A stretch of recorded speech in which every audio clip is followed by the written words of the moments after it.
Le jardin de Métis, ce qui est formidable ici, c'est qu'il y a une très grande diversité de paysages. C'est un peu un condensé du paysage québécois. Alors, c'est comme une espèce de laboratoire, les jardins de Métis, et on peut venir tester ici différents éléments. Le fait de voir ces paysages, d'être venu intervenir, d'avoir fait des installations de façon très, très minimaliste, ça ancre en nous, je dirais, comme une espèce d'encyclopédie des possibles.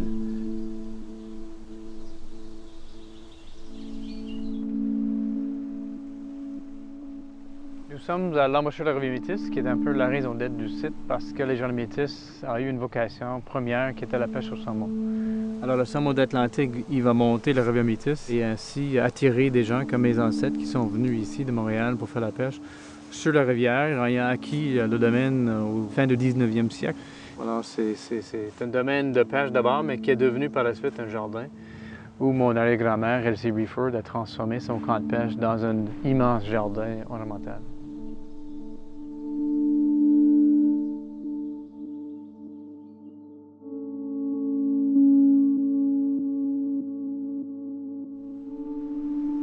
Au début, on faisait pas beaucoup de projets autres que de préserver un peu les jardins comme un bijou, mais à travers un peu des expériences, on s'est dit on a un beau lieu pour faire intervenir des artistes. Jusqu'à temps qu'en 2000, on débute un festival de jardin qui est maintenant vraiment notre engin de création, parce que chaque année, on invite des personnes au monde entier à participer dans un concours. C'est pour nous une façon d'ouvrir les jardins à la création contemporaine et de démontrer qu'un jardin est un type d'intervention artistique aussi valable que les arts visuels ou d'autres types d'art. On aime beaucoup Pierre parce qu'il y a une façon de comprendre le paysage qui est un peu atypique. Il y a une poésie un peu dans son travail qui nous inspire. Et bien sûr, quand il vient avec un groupe d'enthousiastes qui sont assez autonomes, alors on les donne l'outillage, le bois, le site, et ils sont capables de, je dirais, prendre ça en main et de créer quelque chose dans un laps de temps qui est assez remarquable.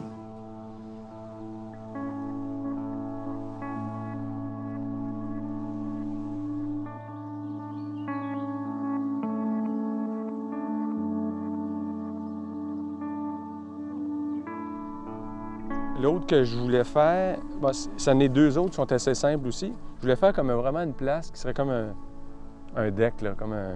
Ouais. Je me disais peut-être un peu plus, là, une plateforme où tu peux t'asseoir puis t'allonger. Il y a beaucoup de monde qui demande de faire du yoga. Ben ça, ben oui. Ça serait parfait, hein? Je pensais la faire un peu loin par là-bas, alors je pense que ça serait... Puis ça, ce que je me dis, c'est que ça pourrait rester là, pas juste pour cette année.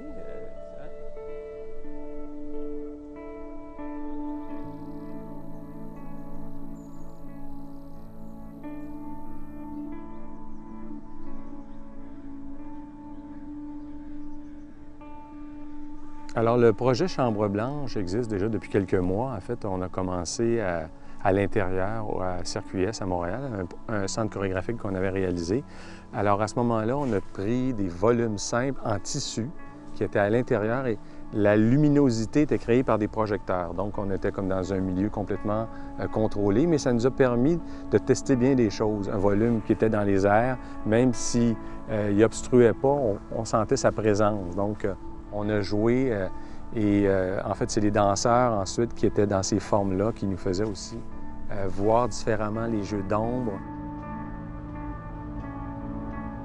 C'est émouvant d'être ici parce que c'est un projet que j'ai conçu avec Jean-Pierre Perrault, un chorégraphe qui malheureusement aujourd'hui est décédé. J'avais le goût de venir revisiter un projet qu'on avait déjà conçu pour commencer une nouvelle série. Cette nouvelle série-là va s'appeler Les Chambres Blanches. Donc, c'est vraiment une série d'exploration. On a, pendant quelques jours, exploré sur des éléments très, très simples pour redécouvrir qu'à travers des formes archétypales, comme ça, on peut créer des espaces qui ont beaucoup de potentiel. Là, on est complètement dans un milieu différent. On est dans un milieu naturel. On est au Jardin de Métis. Et c'est l'idée de poursuivre cette recherche-là. Alors, à CRQS, donc les chambres blanches en tissu étaient là pour quelques heures. Ici, elles vont même être ici probablement pendant quelques années. Donc, je dirais que c'est comme une architecture semi-éphémère. Donc, l'idée, c'est toujours reprendre des volumes simples et on a utilisé le bois. Mais on a voulu aussi toujours garder l'idée du blanc, donc l'idée de la chambre blanche, pour mettre en valeur aussi, je dirais, l'environnement. Donc, si je suis ici puis je regarde, on voit, il y en a une derrière moi, on voit l'ombre, par exemple, d'un arbre, et le soleil qui éclaire une des facettes à ce moment-là. Et on a volontairement voulu aussi travailler avec le bois, mais on a laissé des interstices pour faire en sorte qu'on voit même à travers le bois une lumière qui va frapper une autre des parois. C'est toujours un peu une stratégie de découvrir un peu comment le matériau joue avec la lumière. Par sa simplicité, elle met par exemple en évidence la courbe de l'arbre. L'autre chose, bien sûr, la chambre blanche, ce qu'on veut, c'est aussi l'expérimenter. À la différence de ce qui se passait à CRQS, donc les gens ont pu cheminer pendant quelque temps. Ici, on a volontairement aussi fait en sorte que les chambres blanches ne sont pas dans les jardins de Métis, mais à l'extérieur des jardins de Métis. C'est une zone ici qui est accessible par tous. Donc, ces structures-là vont pouvoir être utilisées.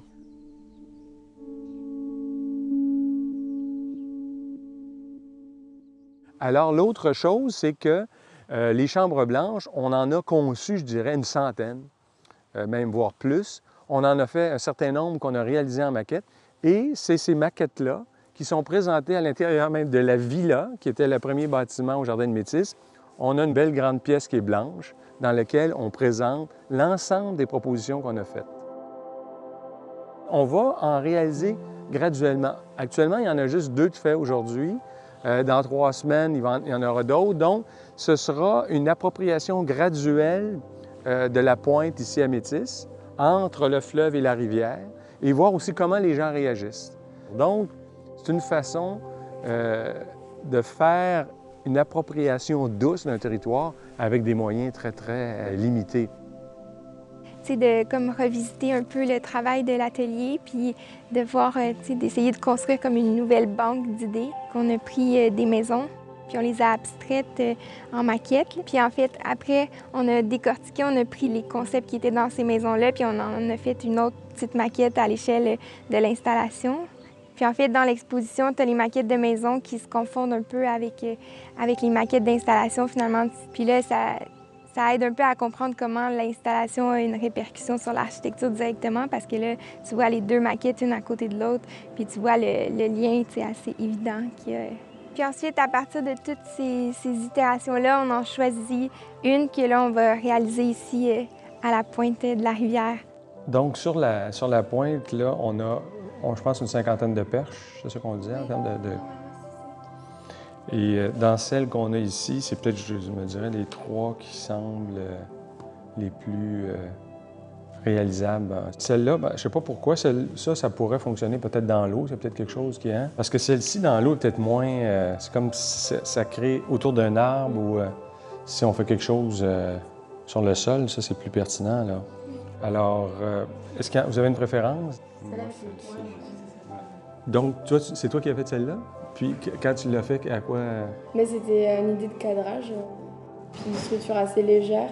Quand on regarde dans ce sens, ça peut être plutôt dense, et quand on se met dans l'autre sens, c'est vraiment juste ces filaires et juste des arêtes. Puis la perspective aussi, c'est quand même... Ouais, ça quand même dense comme ça. Oui, comme ça a l'air très dense, oui. Il y a une espèce de côté... Puis on voit les jeux d'ombre, tu sais, que ça donne. Donc, enfin, c'est vrai qu'elle offre beaucoup de possibilités très intéressantes, hein?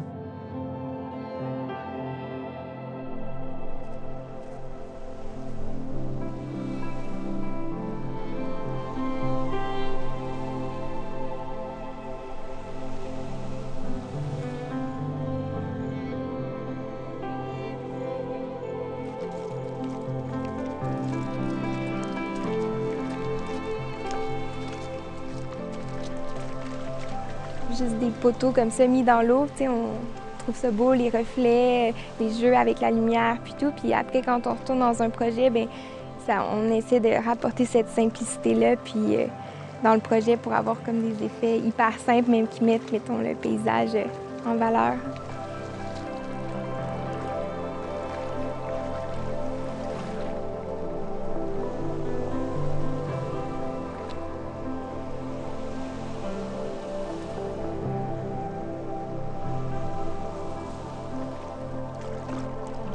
Au début, on a fait un truc hyper irrégulier comme sur la maquette. C'était tellement facile de déplacer les éléments rapidement que on pensait à quelque chose puis on pouvait le faire directement puis voir l'effet que ça avait. Là. Fait que c'est un peu différent de quand tu travailles sur un projet, ben c'est long avant de voir en vrai ce que ça donne.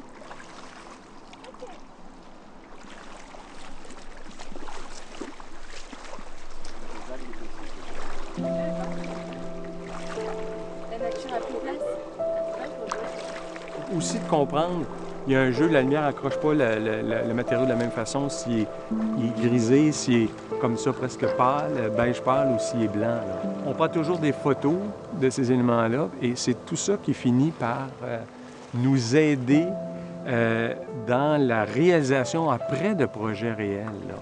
Et c'est même plus simple qu'on pensait.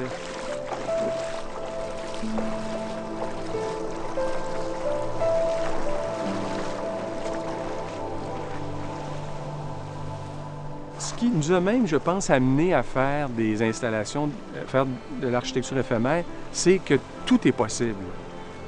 Pendant quelques heures, on va avoir compris cet élément-là. Et c'est ce qui est fascinant de voir à travers ça, quelque chose d'éphémère qui dure même des fois 15 minutes, comment on peut s'en parler pendant des mois. On comprend aussi une espèce de temporalité, comment le paysage change. C'est l'éphémérité et une grande liberté.